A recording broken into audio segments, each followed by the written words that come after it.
म्हज्या भयणीनो आनी भावनो, आमी बरीं फळां दिवंकूच जाय. कित्याक जेजू आमच्या काळजांनी आसा. बावतिस्मा वरवीं तो आमच्या सारक्या भितरल्या जिवितान आसा म्हणटोच आमची चिंतनां उतरां कोन्यो ताचीच जावंक जाय.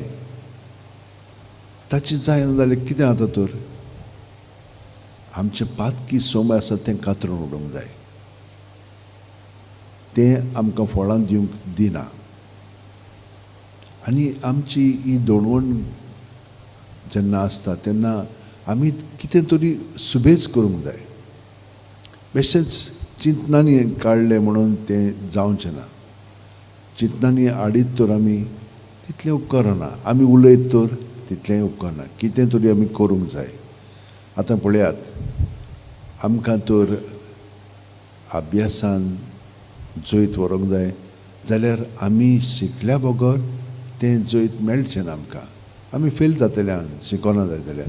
बेश्टेच मनांत हाडलें हांव पास जातलो, म्हाका 100% मेळटलें अशें म्हणून कांय करूंक जायना. आमी थंयसर तोकस घेवन तें शिकोंक जाय. थोड्या जाणांक रोखडेंच तें समजता, थोड्या जाणांक वेळ लागता. त्या प्रमाणे आपणाचें कितें पळय तें समजोन त्या प्रमाणे आमी तितलो तोकस घेवंक जाय. तेन्नाच की जे आमकां देवान गूण दिल्ले आसा ते दुसऱ्यांक दिसोंक लागतले. आतां सगळ्या जाणांक तीच देणी नान, वेगवेगळी देणी आसात. आनी ताका लागून आमकां हिंचें देणें दिल्लें आसा देवान, तातूंत आमी एकदम उत्तम तरेन घडोवन येवंक जाय. आनी हें घडोवन येवच्याक देव आमकां खूब मदत करता. पूण आमकां मागण्यांत तर आमी रावत जाल्यार हें सगळें समजतलें. आनी कशे भशेन मागण्यांत रावत तर आमी आमकांच आजीर जावंक जाय. हें आमी करून घेवया.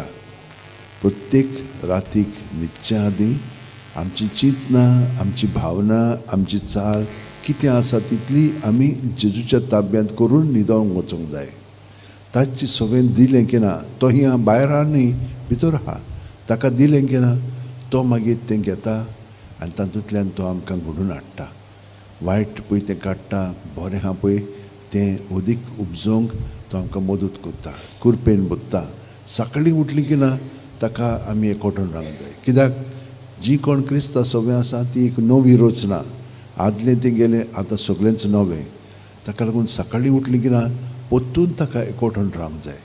हांव तुमकां सदांच सांगता, कोंत घेयात आनी प्रत्येक मणी आसा तो एक सुस्कार जावन आसा. 59 वेळा आमी सुस्कारान जेजू सगळें रावत तर 60 जाता म्हणसर आमी सारकी ताच्या एकवटान जिवंक लागतले. आनी तो आमचें सगळें आसा म्हणटच आमची चिंतनां, आमची उतरां, आमची चाल अदीक आनी अदीक ताची जावंक लागली. पूण आमी पातकी सैमाची खरी. ताका लागून जी चिंतनां, भावना, चाल आमी अणभवता आमची सगळेंच ती रोखडीच ताका दिवंक जाय. तो आमकां परतून संदी दितलो ताचे सगळें रावन फळदायक जावं. तरी परी आमी जिवीत सारच्याक आमी सगळीं जाणां आमच्या हात शेवटेन दवरया, दोळे बंद करया. प्रत्येक सुस्कारांत जेजू म्हणटा, आमचें जिवीत बदली ना जायत जाल्यार तुमी तेच भाशेन पातकान मरतल्यात. ना, आमकां पातकान मरोंक नाका. प्रत्येक सुस्कार आमी भायर सोडटा तेन्ना त्या पातकाक मरोन आमी दुसरो सुस्कार घेता तेन्ना ताचे सगळें ताच्या बरेपणान पुनर्जीवन जावया. आनी प्रत्येक वेळा आमी ताच्या एकवटान रावया. आमेन.